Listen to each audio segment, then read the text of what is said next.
I don't think I've given you a introduction to this channel, but basically I am starting this series of solo traveling and traveling abroad to Europe.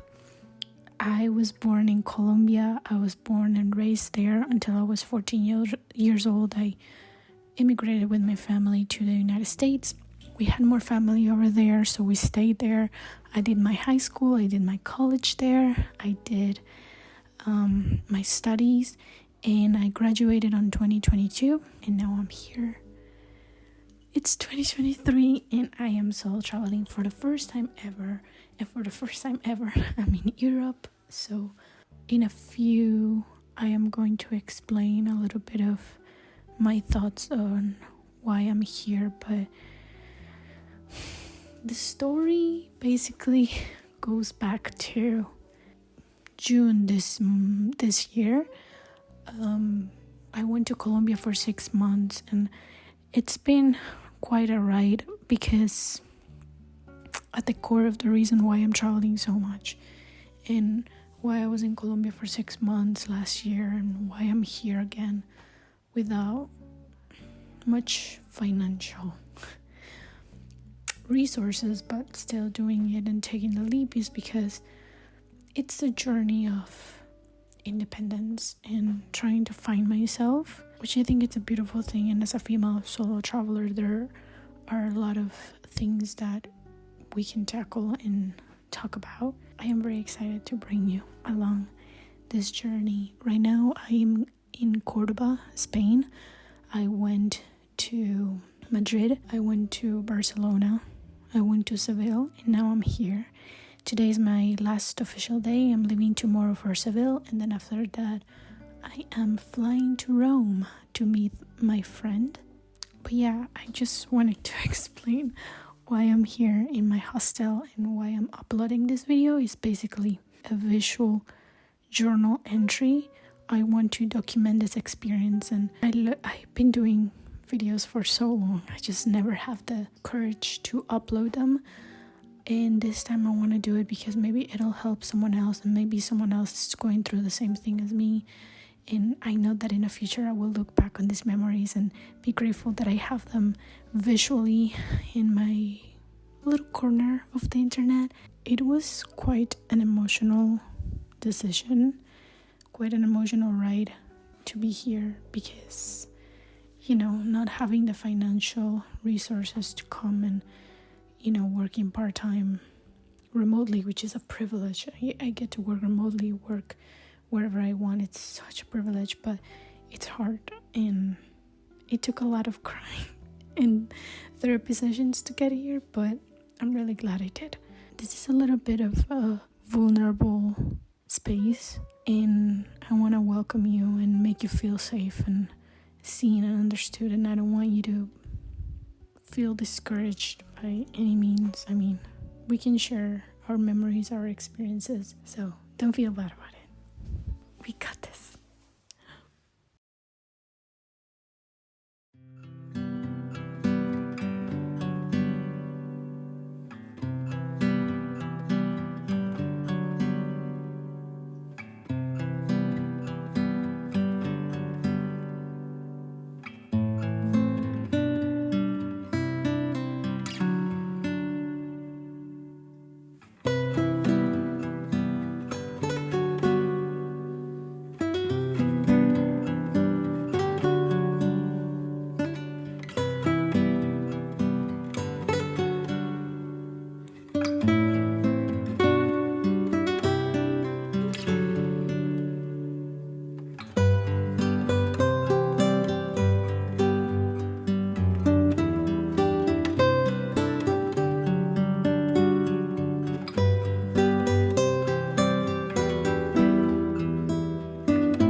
looking back at these memories from my trip, I wanted to take a moment to talk about the things that I've learned so far on my trip.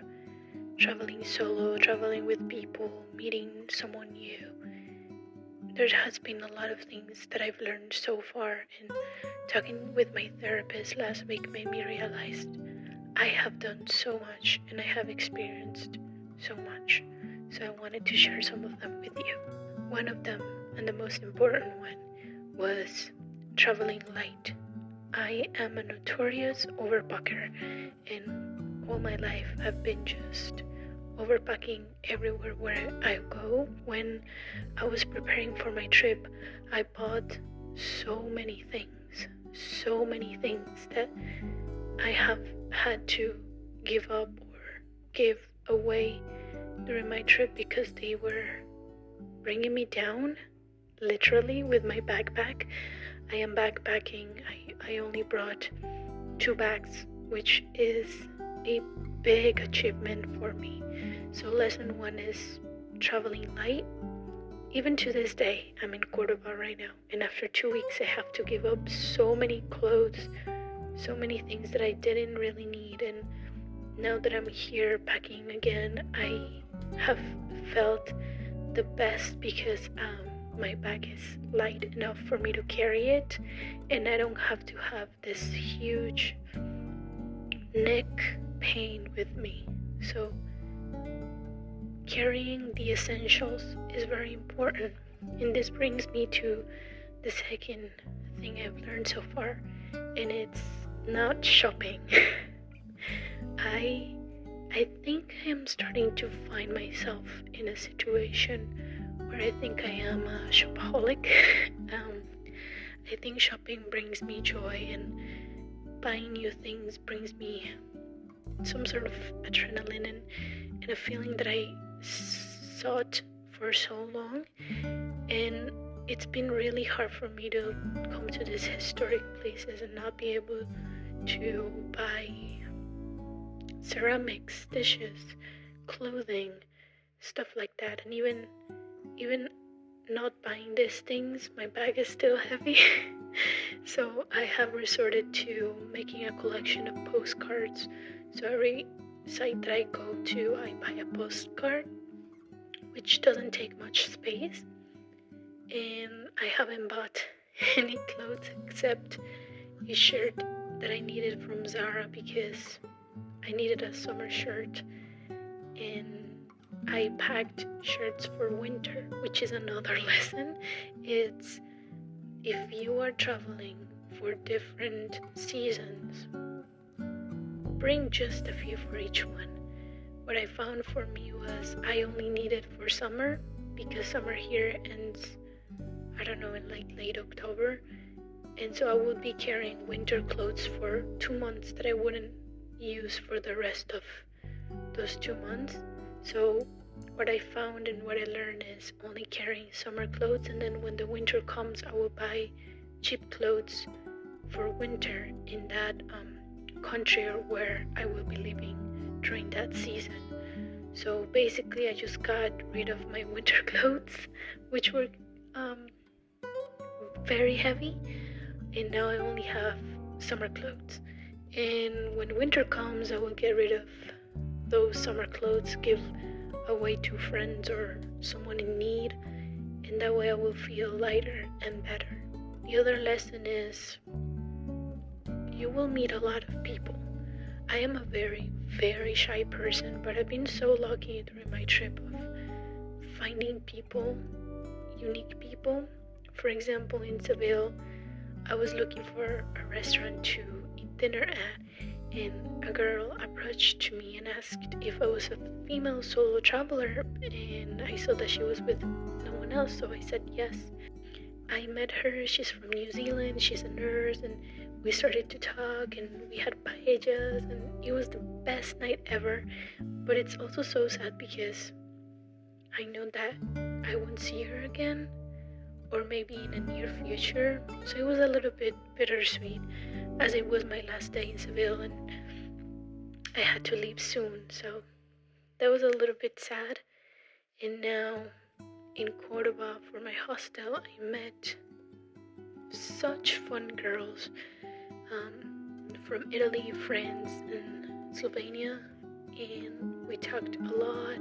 We shared so many memories together, and I still miss them because they left today for Seville, and I'm here alone in my hostel room. And again, it's so bittersweet, but it was so beautiful because those memories will stay with me forever. And now I wish we had taken a picture together, but we didn't.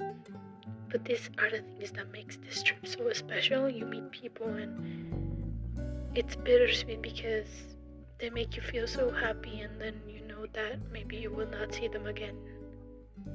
And yeah, they've inspired me a lot. They've given me some tips for when I travel to their home countries, and I don't know, I miss them a lot right now. I'm really emotional. But so far, these are the things that I've learned during my trip, and I will keep sharing my thoughts as I go along, so stay tuned for that. Thank you for listening. I feel like I can talk to someone who listens and care about these things, so thank you for being here.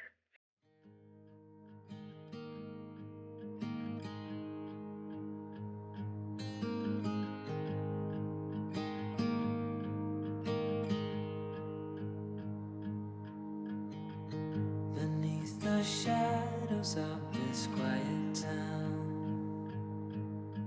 I see you there, your feathers on the ground. Your eyes are heavy with the weight of the world. What's in a life you never could unfurl? Even if you never flown before, you can take a chance and try once more. Don't let your worries weigh you down, down, down. You can still take flight, although you're earthbound.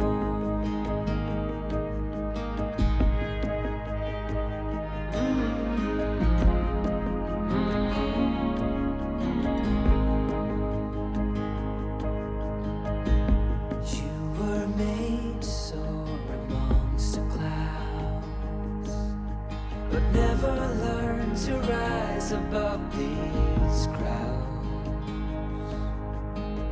stuck in the dust of the life that you found, with nowhere to go, no higher ground. Even if you've never flown before, you can take a chance and try once more. Don't let your worries weigh you down, down, down. You can still take flight, although you're earthbound.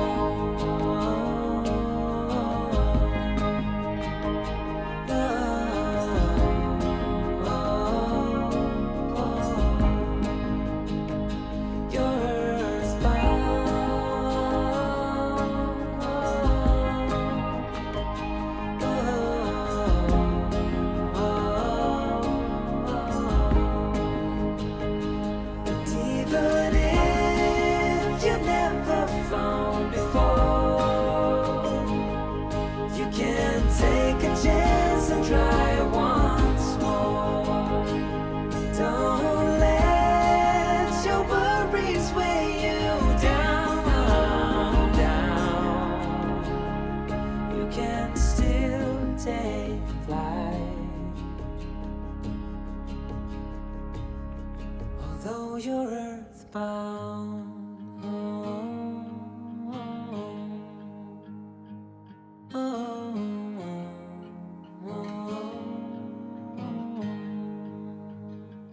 You're earthbound.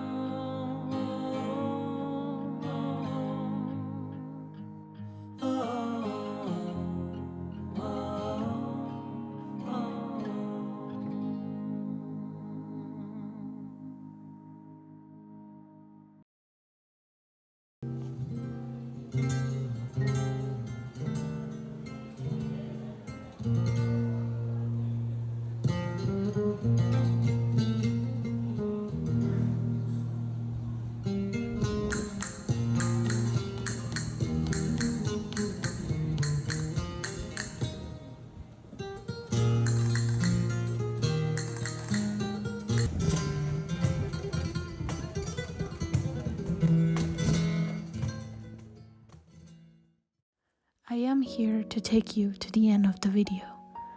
I finished my trip in Spain with Cordoba. I went to Alcatre hostel, which was an amazing stay. I enjoyed my hostel so much. The people there were so nice, and if you ever come to Cordoba, I would highly recommend this hostel. My time in Cordoba was so nice. Although I think that for being there and seeing all the attractions, you could go with 2 days or even 1 day. I stayed 3 days, but I think it was really relaxing for me after such hectic days from Madrid to Barcelona to Seville and then to Cordoba. Cordoba was so nice. It was cheap, it was affordable. I got to see beautiful people. I got to meet beautiful roommates in my hostel. I had such beautiful memories from this town that I will highly cherish in my life forever. This town was so beautiful, and I got to meet my ancestry, my roots.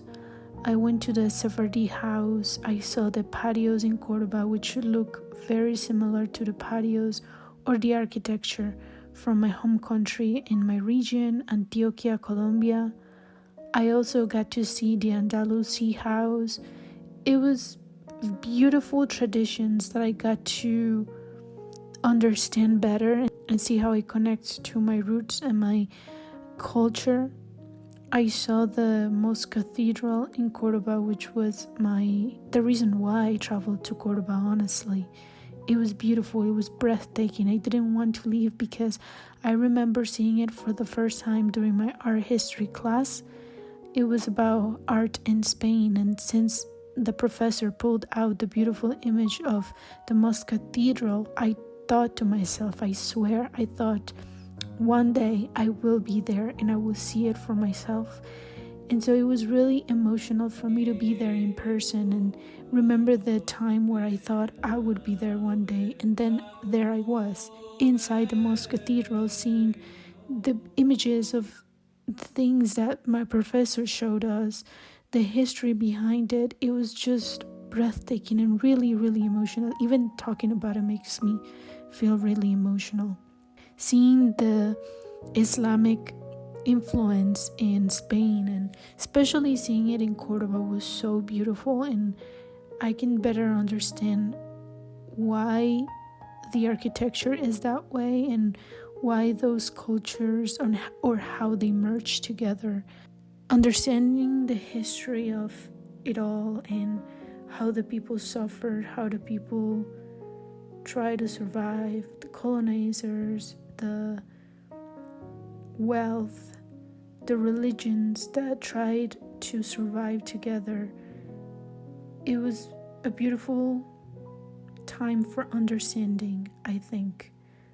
I had time to read, I had time to drink coffee. I got to eat Burger King in front of the Mosque Cathedral. I got to see it all and experience it, and it was a beautiful time there. Then I traveled back to Seville because I was supposed to take a flight to Rome to stay with my friend in Italy for a month, but this is where my plans went downhill. My friend couldn't find an accommodation as she is a exchange student in a university in Italy. She couldn't find the accommodation, so that meant I didn't have a place to stay. Therefore, I had to change all my plans, and I ended up staying in Spain for 1 more month. I am staying in Spain. It costs me a lot of money because I had to cancel my flights and it was not refundable. Ryanair is not refundable. So I am taking it as I go. I'm taking it as a sign that I am not supposed to be in Italy. It is heartbreaking to me because Italy has been my all-time destination since I can remember. So that decision was a little bit hard for me to understand, but I am also taking it as a sign that I should be here in Spain and enjoying my time here.